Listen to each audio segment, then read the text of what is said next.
दोस्तों एक बार फिर से स्वागत है आप सभी का एक और बेहतरीन वीडियो में। एंड आज की इस वीडियो में हम बात करने वाले हैं जुजुत्सु काइसन के दो सबसे पावरफुल कैरेक्टर के बीच फाइट कंपैरिजन। एक तरफ मॉडर्न एरा का सबसे स्ट्रॉन्गेस्ट सॉर्सरर है सातोरू गोजो और दूसरी तरफ है कर्सेस का किंग रियोमन सुकुना। मांगा के स्केल पर तो हम सब जानते ही हैं कि उनकी फाइट का फाइनल रिजल्ट क्या आया, लेकिन इस वीडियो का ऑब्जेक्टिव वो रिजल्ट रिपीट करना या स्टोरी कंक्लूजन बताना नहीं है। यहाँ हम गोजो और सुकुना की फाइट को प्योर पावर कंपैरिजन के बेस पर एनालिस करेंगे। इसका मतलब इस बार किसी भी plot armour, story direction, writers choice या नैरेटिव एडवांटेज को हम कंसीडर नहीं करेंगे। हम इस वीडियो में दोनों कैरेक्टर्स की abilities, techniques, combat style, hacks, domain, stamina और बैटलफील्ड कंट्रोल को इक्वल ग्राउंड पर रखकर देखेंगे, जैसे दोनों को एक न्यूट्रल एरिना में ड्रॉप किया गया हो जहाँ कोई स्टोरी एडवांटेज एग्जिस्ट नहीं करता। साथ ही हम इस बात का भी ध्यान रखेंगे कि जिस एडवांटेज को राइटर ने विलिंगली किसी एक कैरेक्टर को दिया उसे हम अपने एनालिसिस में से रिमूव करेंगे, क्योंकि यहाँ हम सिर्फ देखना चाहते हैं कि अगर गोजो और Sukuna pure power versus power fight करें विदाउट नैरेटिव इंटरफेरेंस तो थियोरेटिकली आउटकम कैसा बनता। तो ये वीडियो बेसिकली एक रॉ स्टैट बेस्ड और कॉम्बैट लॉजिक बेस्ड कंपैरिजन होने वाला है। No plot armour, no excuses, no story driven handicaps, बस एक क्लीन फाइट। और वीडियो में आगे बढ़ने से पहले कमेंट में हमें जरूर बताना कि आप दोनों में से किसके फैन हो। अगर गोजो के फैन हो तो कमेंट में गोजो लिखना, और अगर सुकुना के फैन हो तो कमेंट में सुकुना लिखना। और दोस्तों वीडियो को लाइक जरूर करना, इस वीडियो का लाइक टारगेट रखते हैं 200 लाइक्स। एंड वीडियो स्टार्ट करने से पहले आपको बता दो दोस्तों कि हमने जुजुत्सु काइसन के टॉप 10 स्ट्रॉन्गेस्ट कैरेक्टर और टॉप 10 स्ट्रॉन्गेस्ट कर्सेस पर भी वीडियोस बना रखी हैं, तो इस वीडियो के बाद उन्हें भी एक बार चेकआउट जरूर करना। एंड जो लोग हमारे चैनल पर पहली बार आए हैं वो प्लीज चैनल को सब्सक्राइब जरूर कर लेना, और साथ ही बगल के बेल आइकन को ऑल पर सेट कर लेना, जिससे आप हमारे आने वाली लेटेस्ट वीडियो को सबसे पहले देख सकोगे। तो चलिए दोस्तों बिना किसी देरी के आज की इस कमाल की वीडियो को स्टार्ट करते हैं।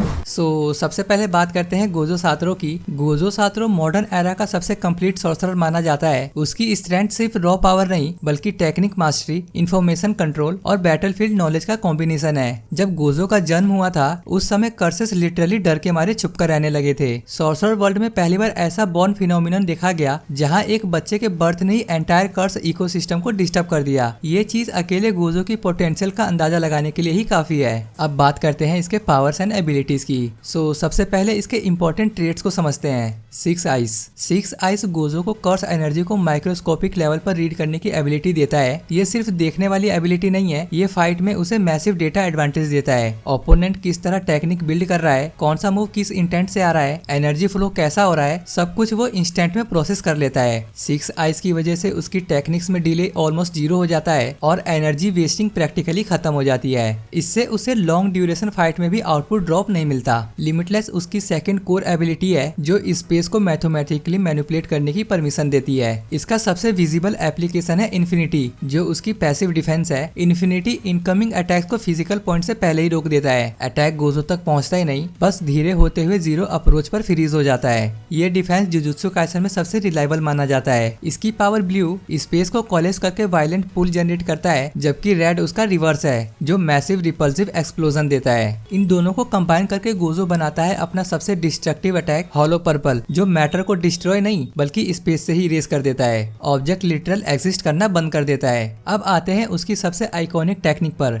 Domain expansion unlimited void. Unlimited void target को इन्फिनिट इन्फॉर्मेशन फीड करता है। इतनी इन्फॉर्मेशन फीड करता है कि नर्वस सिस्टम ओवरलोड होकर फ्रीज हो जाता है। डोमेन शॉर्ट बर्स्ट में कास्ट करने वाला गोजो एक्सट्रीमली रेयर कैटेगरी में आता है, क्योंकि मेजोरिटी सोर्सेस डोमेन को लॉन्ग होल्ड में एक्टिवेट करते हैं। गोजो की रिवर्स कर्स टेक्निक भी इंसेन है, क्योंकि ये कंटिन्यूस लूप में चलता है, जिससे वो बिना burn out prolonged high intensity fight sustain कर सकता है। लेकिन इंटरेस्टिंग बात यह है कि गोजो की वीकनेस पावर की कमी में नहीं बल्कि उसके बिहेवियर में दिखाई देती है। सीजन 2 में हमने तोजी के साथ फाइट में यही देखा था। गोजो जितना पावरफुल है उतना ही केयरलेस और उतना ही ओवर कॉन्फिडेंट भी है। तोजी ने इसी फ्लो का फायदा उठाकर उसे क्लोज रेंज में ओवरवेल्म किया था और लिटरली नाइफ बॉडी में घुसेड़ दिया था। ये दिखाता है कि गोजो जैसे स्ट्रॉन्गेस्ट सॉर्सर भी कॉन्टेस्ट और माइंडसेट के हिसाब से नुकसान में आ सकते हैं। अब बात करते हैं गोजो के उन रेयर फीट्स की जो उसे बाकी सॉर्सरर से अलग कैटेगरी में रखते हैं। सबसे पहले इन्फिनिटी की बात करें तो अब तक कोई भी अटैक उसे बिना स्पेशल काउंटर के रॉ तरीके से ब्रीच नहीं कर पाया। यह डिफेंस जुजुत्सु वर्ल्ड में अनमैच्ड रिलायबिलिटी रखता है। फिर आता है हॉलो पर्पल, जिसने शिबुया इंसिडेंट में little city scale eraser effect पैदा किया था। वो एक्सप्लोजन नहीं था बल्कि पूरा टेरेन कोऑर्डिनेट स्पेस से गायब हो गया था। इसके साथ ही गोजो की साइमल्टेनियस मल्टीटास्किंग भी एक चीज है जिसे अंडर एस्टिमेट नहीं किया जा सकता। वो इन्फिनिटी को मेंटेन मेंटेन करते हुए रिवर्स कर्स टेक्निक को कंटिन्यूस लूप में चलाते हुए कैलकुलेशंस और कर्स एनर्जी ऑप्टिमाइजेशन को पैरेलल में हैंडल करता है, जो बाकी सॉर्सरर्स के लिए प्रैक्टिकली इम्पॉसिबल है। 6 आइज उसे फाइट में इंफॉर्मेशन एडवांटेज भी देता है, जिससे वो ओपोनेंट की मूवमेंट, इंटेंशन और एनर्जी बिल्डअप को वो इतनी तेजी से पढ़ता है कि प्रेडिक्शन उसके लिए लगभग ऑटोमेटिक हो जाता है। इन सब चीजों का कंबाइंड इफेक्ट ये है कि गोजो सिर्फ स्ट्रॉन्गेस्ट नहीं बल्कि सिस्टम के हिसाब से मैकेनिकली और टैक्टिकली ऑप्टिमाइज सॉर्सरर बन जाता है।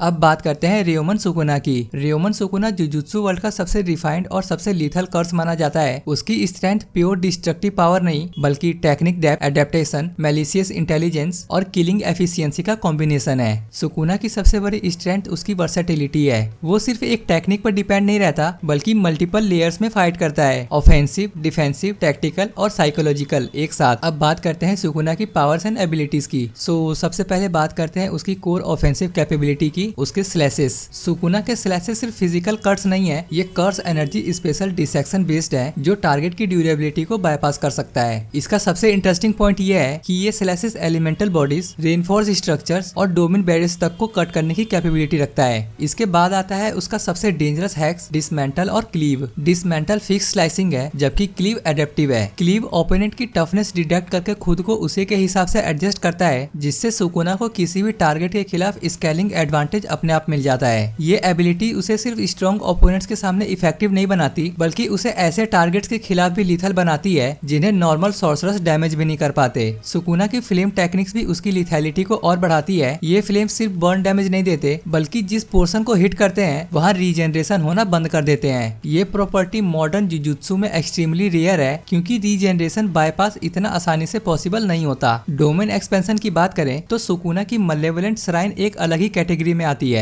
ये बैरियर लेस डोमेन है, जिसका मतलब ये है कि सुकुना अपने ओपोनेंट्स को डोमेन क्लैश का मौका ही नहीं देता। इसके बजाय वो एंटायर एनवायरनमेंट को हिटबॉक्स बना देता है और अपनी स्लाइसिंग टेक्निक्स को वाइड एरिया में डिप्लॉय करता है। डोमेन की रेंज सिटी ब्लॉक्स तक एक्सटेंड होती है, जिससे सुकुना बैटलफील्ड को पूरी तरह अपने फेवर में बदल सकता है। रेंज एडवांटेज और टारगेट डेसिग्नेशन एबिलिटी के कारण ओपोनेंट्स उसके स्ट्राइक से बचने की थियोरिटिकल पॉसिबिलिटी भी खो देते हैं। लेकिन सुकुना की स्ट्रेंथ सिर्फ टेक्निक्स तक लिमिट नहीं है, उसकी सबसे अंडर एस्टिमेटेड क्वालिटी है उसका कॉम्बैट आईक्यू। चाहे वो तोजी जैसे प्रोफेशनल्स हो या गोजो जैसे प्रोडिजीज, सुकुना फाइट में ओपोनेंट्स की रिदम, हेजिटेशन और साइकोलॉजिकल क्रैक्स को पढ़ता है। वो फैसला करने में कभी डिले नहीं करता और किल उसके लिए इमोशनल प्रोसेस नहीं बल्कि मैथमेटिकल प्रोसेस है। ये एफिशिएंसी उसे सॉर्सरर्स के बीच एक अलग ही कैटेगरी में रखती है। अब बात करते हैं सुकुना के कुछ रेयर फीट्स की। सुकुना का सबसे रेयर फीट उसकी वेसल एडेप्टेबिलिटी है। यूजी और मैगुमी जैसे वेसल्स में उसकी बिहेवियर पैटर्न्स और यूटिलाइजेशन मेथड अलग अलग देखने को मिले। यूजी में वह पर्सनैलिटी ड्रिवन डोमिनेंस के साथ खेलता था। मैगुमी में उसने 10 शैडोज के सिंक्रोनाइजेशन और टैक्टिकल एक्सप्लोजन के साथ अपनी कैपेबिलिटीज को और एवॉल्व किया। ये दिखाता है कि सुकुना सिर्फ स्टैटिक मॉन्स्टर नहीं है, वो एवॉल्व कर सकता है, स्ट्रेटेजीज बदल सकता है और नए मैकेनिक्स इंटीग्रेट कर सकता है। हिस्टोरिकली भी सुकुना का प्रेजेंस जुजुत्सु दुनिया में पूरी तरह अलग रहा है। उसका नाम सिर्फ पावर का सिंबल नहीं था बल्कि लिटरल टेरर का रिप्रेजेंटेटिव था। मॉडर्न एरा के टॉप सॉर्सरर्स तक उसके नाम को रेफरेंस पॉइंट की तरह ट्रीट करते हैं। ये अपने आप में एक यूनिक हिस्टोरिकल मार्कर है कि एक कर्स की मेयर एग्जिस्टेंस ने एंटायर सॉर्सरी इकोसिस्टम की सीलिंग रीडिफाइन कर दी थी। इन सब लेयर्स को जोड़ते हुए सुकुना जुजुत्सु वर्ल्ड में सिर्फ स्ट्रॉन्गेस्ट कर्स नहीं बल्कि सबसे ऑप्टिमाइज किलिंग सॉर्सरर्स एंटिटी बन जाता है। एक ऐसा ओपोनेंट जिसे हर एंगल से डील करना मुश्किल है, टेक्निक्स, साइकोलॉजिकल, एडेप्टेशन और हिस्ट्री तक।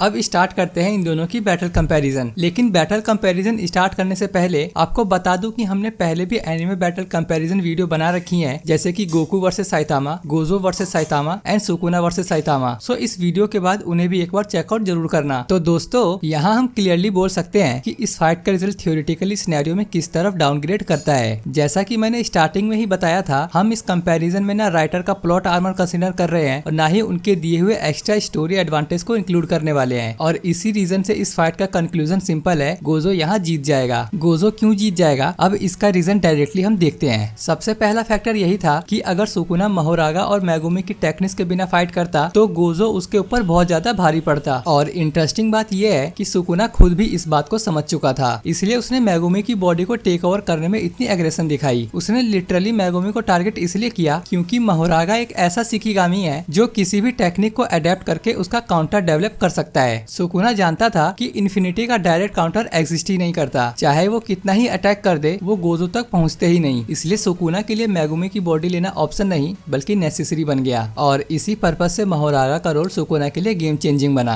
दूसरा बड़ा रीजन गोजो के डिफीट के पैटर्न में छुपा हुआ है। गोजो टेक्निकली तभी हारा है जब वो केयरलेस हुआ है। पूरे जुजुत्सु काइसन में हमने ये सिर्फ 3 क्रिटिकल पॉइंट्स पर देखा। पहली बार तोजी फुशिगुरो के साथ जहां गोजो ओवर कॉन्फिडेंट था और तोजी ने उसी वीकनेस का परफेक्ट यूज किया। दूसरी बार शिबुया में जब उसको सील किया गया उस टाइम भी कुछ सेकंड के लिए उसने सिचुएशन को लाइटली लिया और सील हो गया। एंड तीसरी बार सुकुना फाइट में जहां राइटर ने खुद कंफर्म किया था कि अगर गोजो थोड़ा और सीरियस होता और थोड़ा और कैलकुलेटेड लड़ता तो रिजल्ट अलग हो सकता था। इसके अलावा राइटर खुद इंटरव्यू में बोल चुका है कि गोजो जैसा कैरेक्टर इतना पावरफुल बन गया था कि स्टोरी को आगे बढ़ाना मुश्किल हो गया। शिबुया इंसिडेंट में केंजाकू को भी यह बात पता थी कि जब तक गोजो एग्जिस्टेंस में है तब तक कोई भी लार्ज स्केल प्लान सक्सेसफुल नहीं हो सकता, इसलिए गोजो को सील करना मैंडेटरी हो गया। राइटर के लिए भी ये जरूरी था क्योंकि अगर गोजो फील्ड पर होता तो कोई भी ब्रूटल इवेंट, मैसाकर या विलन बिल्डअप पॉसिबल नहीं होता। गोजो सिंपली आके उसको रोक देता। तो इसीलिए गोजो को हराना स्टोरी नेसेसिटी बन गया, ना कि कॉम्बैट डिफीट। और सबसे इंटरेस्टिंग बात यह है कि गोजो जुजुत्सु काइसन का मेन कैरेक्टर नहीं था। अगर वो मेन प्रोटैगनिस्ट होता तो 101% गोजो को ही सुकुना के ऊपर विक्ट्री मिलती क्योंकि नैरेटिव ही उसके ऊपर बिल्ड किया जाता। लेकिन यहाँ मेन कैरेक्टर इतादोरी यूजी था और स्टोरी का प्राइमरी इंटेंडेंट आर्क सुकुना की डाउनफॉल इतादोरी के थ्रू ही डिजाइन किया गया था। अब अगर मांगा रिजल्ट को जूम आउट करके देखें तो सुकुना ने फाइट 1v1 नहीं लड़ी, वो फाइट ऑलमोस्ट 1v4 बन चुकी थी। सुकुना, मेगुमी की बॉडी, 10 शैडोज, मोहोरागा का एडेप्टिव काउंटर प्लस राइटर का नैरेटिव प्रेशर। और सबसे इंटरेस्टिंग पार्ट ये था कि इन सब एडवांटेजेस के बावजूद सुकुना फाइट के एंड में ऑलमोस्ट मरने की कंडीशन में आ गया था। इसका मतलब ये फाइट एक नेचुरल 1-on-1 नहीं थी बल्कि सुकुना के फेवर में पीसेस असेंबल करवा कर फाइट कंडक्ट कराई गई। इसलिए अगर हम थियोरिटिकल न्यूट्रल ग्राउंड की बात करें, prime Gojo versus prime Sukuna, no Mahoraga, no 10 shadows, no vessel hacks, no narrative assistance, no story driven pressure, तो यहाँ रिजल्ट क्रिस्टल क्लियर हो जाता है। गोजो इजिली सुकुना के ऊपर हैवी पड़ता और इसी रीजन से गोजो को स्ट्रॉन्गेस्ट सॉर्सरर टैग सिर्फ टाइटल में नहीं बल्कि सिस्टम के अंदर भी माना जाता है। और ये भी बताना जरूरी है कि गोजो भी एक ऐसा कैरेक्टर है जो मोहोरागा को हरा चुका है और वो भी विदाउट किसी एक्सटर्नल हेल्प के।